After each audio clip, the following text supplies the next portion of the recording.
బలవంతుని కూడా ఓడించచ్చని ఈరోజు నక్క రుజువు చేసింది. అది ఎలాగో చూసేద్దాం రండి, కథలోకి వెళ్ళిపోదాం. ఒక అడవిలో చాలా రోజులుగా ఆహారం దొరక్క ఒక సింహం ఆకలితో అలమటిస్తుంది. నాకు చాలా ఆకలిగా ఉంది, ఏదైనా దొరికితే వెంటనే తినేయాలి. అక్కడ ఏదో వెళ్తున్నట్టు కనిపిస్తుంది, నక్కలా ఉంది. ఇదే నా భోజనం. అయ్యో సింహం దేవుడా, భయపడకుండా తెలివి వాడి చూద్దాం.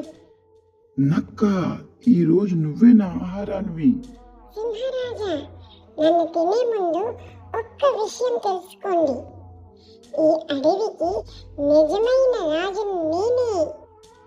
నా వెంట రండి సింహరాజా, అందరూ నన్ను చూసి ఎలా భయపడతారో చూడండి. సింహం పక్కన నక్క నడుస్తూ ఉంటే సింహాన్ని చూసి జంతువులన్నీ పారిపోయాయి. అందరూ నిన్ను చూసి నిజంగానే భయపడుతున్నాయి. అవును మహారాజా, ఇదే నా శక్తి. తెలివిగా ఆలోచిస్తే పెద్ద సమస్యనైనా సులభంగా ఎదుర్కోవచ్చు. బలం కంటే తెలివి ముఖ్యం. పరిస్థితిని అర్థం చేసుకునేవాడే గెలుస్తాడు. రండి, మరో కథలోకి వెళ్ళిపోదాం.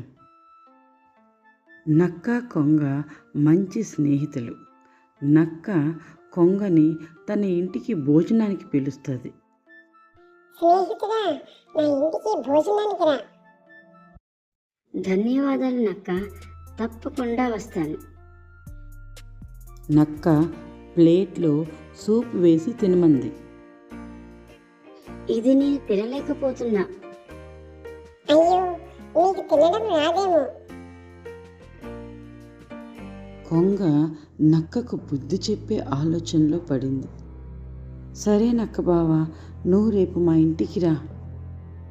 కొంగ పొడవైన కూజా లాంటి గిన్నెలో సూప్ ఇచ్చింది.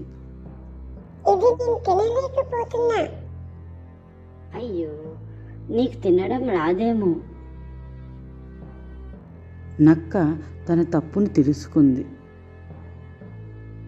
గౌరవం కావాలంటే ముందుగా మనమే ఇవ్వాలి.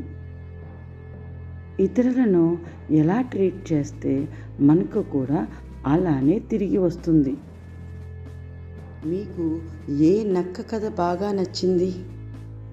కామెంట్ బాక్స్లో కామెంట్ చేయండి. ఇలాంటి మరెన్నో కథల కోసం లైక్, షేర్, సబ్స్క్రైబ్ చేయడం మర్చిపోకండి.